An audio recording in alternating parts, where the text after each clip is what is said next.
On sent que quand on dit d'aller à gauche, certains vont au centre. De leur côté. Ils ne vont pas complètement à droite. Non, ils ne vont pas complètement. Ils sont au centre d'abord. Ils attendent les positionnements.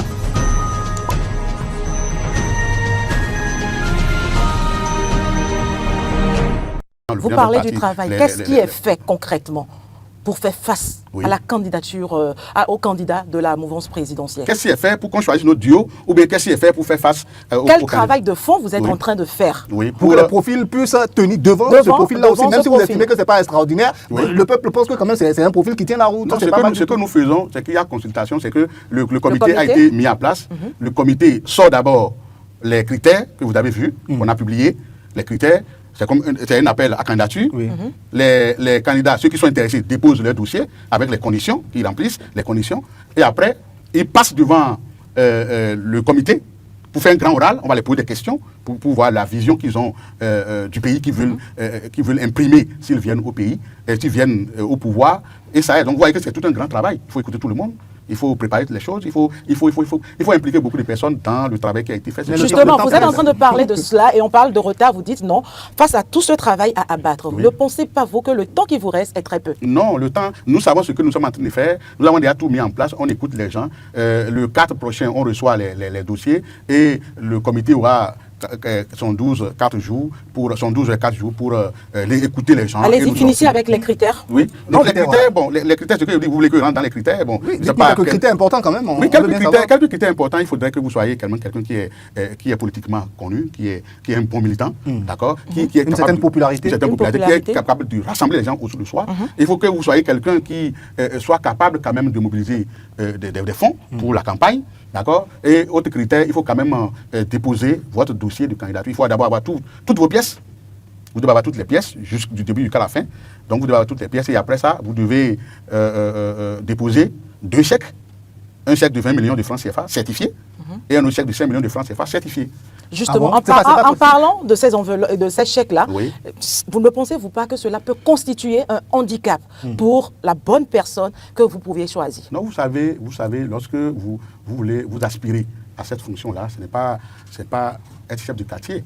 Ce n'est pas là, c'est être quand même président de la République. Lorsque vous aspirez à cette place, c'est que vous avez des reins solides, d'accord, pour pouvoir faire face à ce qui est en train d'être fait. Donc ça ne peut pas être un handicap. Si vous pensez qu'en 2026, vous voulez être candidat à une élection, ou si on vous réclame de déposer 25 millions, je ne pense pas que ça soit compliqué pour vous. C'est pas trop sélectif, ça ne va pas permettre aux gens de se décourager. Non, c'est ça l'objectif. Si 25 millions peut décourager quelqu'un, ça veut dire que la personne... Il ne peut pas incarner la fonction. Ça veut dire que la personne n'est pas prête.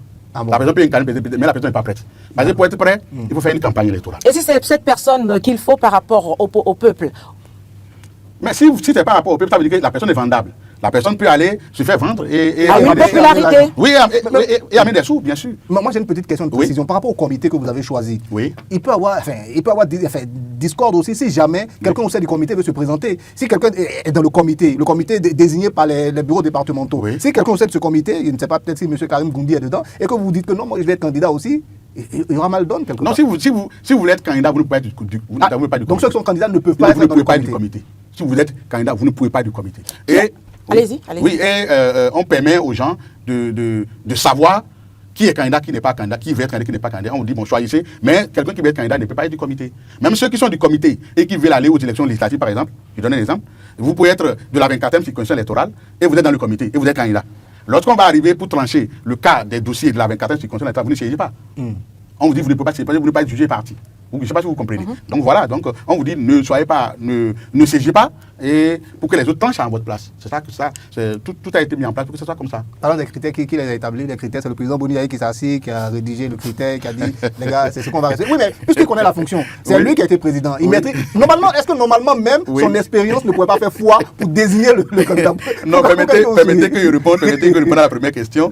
Un comité a été mis en place, un petit comité a été mis en place pour rédiger les critères et venir soumettre à la grande instance de décision qui est la coordination nationale. Donc le comité a fait un travail en amont, a interrogé des personnes ressources comme ce que vous êtes en train de dire, des gens qui ont été président de l'Assemblée nationale, premier vice-président, les gens qui ont été députés, ainsi de suite. La commission est allée chercher des informations et a produit des critères. Et la commission est venue soumettre ces critères-là à la grande instance de décision qu'est la coordination nationale dont je suis membre. Donc, si vous dites qui a rédigé, je peux dire, je suis parmi ceux qui ont rédigé, j'ai validé. D'accord. Donc, on a lu Et on a validé. On a dit et non. Pensez-vous que ces critères feront l'unanimité autour du duo du candidat? Non, on a dit la décision de la coordination nationale est irrévocable. Donc, quand on vous dit, on a pris tout un temps, on a pris toute une journée. On a pris toute une journée et on a analysé et on a fait des propositions. Et les propositions ont été prises en compte. Peut-être que ce que vous êtes en train de voir pour dire on retourne 20 millions aux gens, c'est pas ça que certains ont proposé. Peut-être que Karim Goundi qui est en face de vous, c'est pas ça qu'il a proposé. Et il peut vous confirmer que c'est pas ça qu'il a proposé. Vous avez proposé combien? Vous avez proposé combien? Vous avez proposé 5 millions. Non, peut-être que non, je ne vous dirai pas combien il a proposé, mais je vous dirai par exemple peut-être que j'ai proposé peut-être qu'on les retourne sur 15 millions, qu'on garde 10 millions pour les partis. Peut-être que c'est ça qu'il a proposé. Pourquoi? Est-ce que le parti va mal financièrement parlant? Non, lorsque vous voulez aspirer à ces gens de fonction, le parti peut se permettre de faire ça pour quand même ne pas permettre à n'importe qui de venir déposer son dossier. Là, nous sommes c'est pour être très sélectif. Oui. Vous êtes sûr de trouver des candidats avec oui, bien sûr. Vos candidats là, oui. Noureddine Sakasalé, Maître Abodjo, Guido Soumitokpe, Eric Koundete, Noureddine Achade, tout ce monde-là. Daniel Eda, ils pourront déposer les 20 millions. Je ne vais pas prononcer des noms, mais je vous assure qu'on va. Pourquoi vous ne prononcez pas des noms? Non, je ne peux plus entendre des noms. Mais c'est des noms qui circulent dans l'opinion publique. Des noms circulent, vous savez, nous sommes à un niveau, je suis sur la place publique et je suis à un niveau donné au niveau du parti. Je ne peux pas quand même me mettre à prononcer certains noms, surtout qu'ils ne m'ont pas dit officiellement qu'ils vont être candidats. Donc bientôt, ils vont déposer les dossiers. Quand ils vont déposer les dossiers, il n'y a pas de carte, on saura. Mais ceux que vous citez certainement, eux tous vont déposer les dossiers et je vous dis, ceux que vous avez cités, s'ils veulent être candidats à une élection présidentielle, je ne parle pas que 25 millions, c'est pas 20 millions, c'est 25 millions. 25 millions, c'est pas compliqué pour qu'ils puissent trouver. Si la personne peut être le bon profil. Parce qu'on peut avoir un bon profil et ne pas être prêt. C'est deux trucs différents. On peut avoir le bon profil et ne pas être prêt. Pour moi, ne pas pouvoir déposer, ne pas pouvoir remplir ces critères-là, ça veut dire que vous n'êtes pas prêt cette fois-ci. Rendez-vous en 2031. Pourquoi pas? Alors, Monsieur Goundi, oui. Quelle sera la suite de la procédure juste après le dépôt des dossiers? Même avant le dépôt des dossiers, je voudrais vous rassurer, et rassurer aux militants que les comités qui ont été mis en place, le comité qui a été mis en place, ce n'est pas le comité qui choisit le duo. Ah bon? Ce n'est pas le comité qui choisit le duo. Et qui choisira le duo présidentiel? Exactement. Le comité fait un travail. Le comité étudie les dossiers, écoute des gens. D'accord. Étudie, bon voilà, celui-là a la possibilité, celui-là a fait ceci, celui-là a fait ceci, et donne une notation donnée. Et soumet ce travail à la coordination au Congrès, au Conseil national ou au Congrès. Soumet, voilà le travail que nous avons fait. Et c'est au Congrès de dégager le duo. Vous voyez que nous sommes... Vous devez nous applaudir quand même. Hein. Non, il y a de la transparence. Oui, vous devez nous applaudir. Peut-être que cette transparence n'est pas apparente. Oui, peut-être que c'est une transparence apparente. Non, pas du tout apparente. C'est ce que je vous dis, c'est ce qui va se faire. Le travail a déjà commencé. Et quand on vous dit, il n'y a pas de conseil, il n'y a pas de congrès, c'est les coordonnateurs communaux et le secrétaire, les coordonnateurs du conseil électoral et le adjoint, les députés, les membres du conseil économique et social et les membres de la coordination nationale se retrouvent en conseil et prennent la décision par rapport au travail fait par le comité qui est mis en place. Et lorsqu'on va choisir le duo, c'est démocratique. Personne ne dira qu'on nous a imposé quelqu'un. Donc, ce que nous faisons aujourd'hui, ceux peut-être que vous dites qu'ils ont dégagé et autres, là, ils ont vu peut-être que c'est compliqué. C'est pourquoi vous n'avez pas su ça. Nous sommes en train de suivre un truc et ça va se passer comme ça jusqu'à ce que... ce délai très court, hein. Oui, on va le faire. Poursuivez, donnez-nous la suite. Oui, la suite, c'est ce que je vous ai dit. Le comité fera son travail. Le comité va dire, bon, le 10, moi je fais tout le travail, je vous dépose le travail le 10, par exemple, c'est le 14 bien sûr. Mais le 10 là, le 10 on peut faire un conseil, ou bien le 11 on peut faire un conseil et décider sur... On peut ou c'est déjà prévu? C'est prévu. C'est prévu qu'on fera un conseil ou un congrès, ça dépendra de ce qu'on va faire. Et on va désigner, on va investir. On désigne et on investit. Et le 14, on va déposer. Rassurez-vous, le Parti des démocrates aura un duo, un très bon duo gagnant et va gagner les élections. Il y a une question très souvent dans l'opinion aussi. Oui. Je me permets d'être le porte-voix de toutes ces personnes-là qui disent ça en fait. Oui. Et de l'autre côté, on voit que les gens respectent le chef. Dès qu'on décide, on va dans... Enfin, c'est plutôt chorégraphique là-bas. Dès qu'on dit aller à gauche, tout le monde va... Mais pourquoi est-ce que... Enfin, c'est l'impression que les Béninois ont. Hein. On a l'impression qu'on n'écoute pas le président Boni Yayi là-bas. Quel est le rôle qu'il joue autour de ça? Est-ce qu'il n'arrive pas à s'imposer? C'est quoi le problème avec lui? Qu'est-ce qui se passe? Monsieur Omar, là où vous appelez l'autre côté, là, c'est l'impression que les gens vous donnent. Les gens vous donnent l'impression que quand le chef dit aller à gauche, ils vont à gauche. Aller à droite, ils vont à droite. Peut-être que c'est pas ça, peut-être que c'est diamétralement opposé à ce que vous pensez. Ah bon, mais en apparence, en tout cas, non. En apparence, il le faut. Oui, il y a une grosse discipline. Mais ce n'est même pas...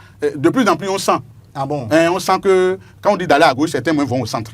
De leur côté. Ils ne vont pas complètement à droite. Non, ils ne vont pas complètement. Ils sont au centre d'abord. Ils attendent les positionnements sur la liste, les communales, les législatives, et vous allez voir réellement la position des gens. Donc c'est ça. Maintenant, quand vous revenez sur le cas du président Boni Yayi, est-ce qu'il a vraiment écouté? Le président Boni Yayi est très bien écouté.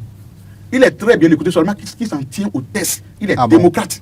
Le président Boni Yayi ne veut imposer quelque chose à personne. Personne, il ne veut imposer à personne.